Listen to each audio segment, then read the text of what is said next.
One of the first Synod assemblies that he and I served together, he never took a note, and I thought that was really odd as a secretary, that he never took a note.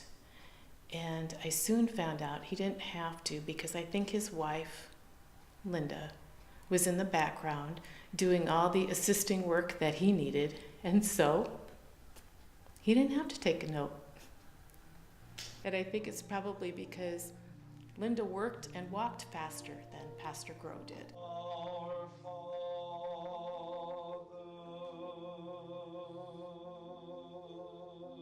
I think since he's gone, we've had a lot of time to reflect on what his legacy was, or is.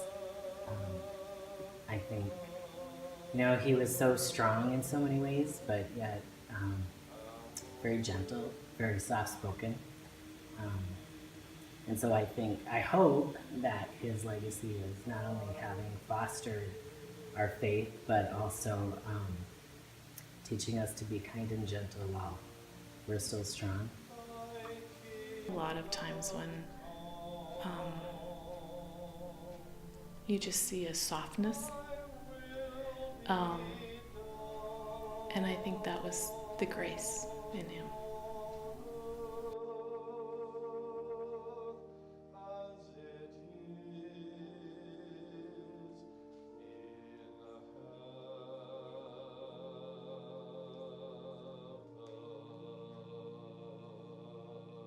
I saw Pastor Groe take good care of his parishioners, but also of himself and his family.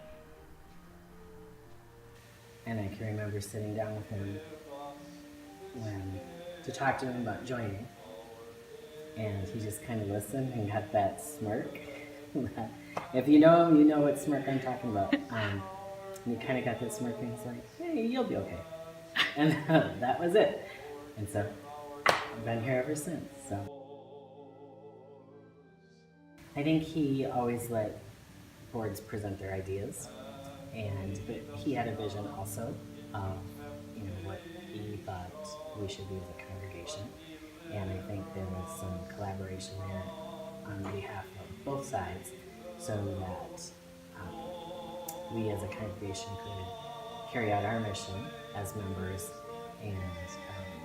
but have good, solid leadership to make sure that we accomplish what we wanted for our congregation.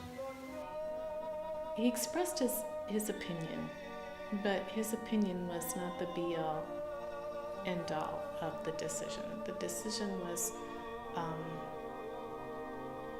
made by council members, and he followed through with that decision with grace.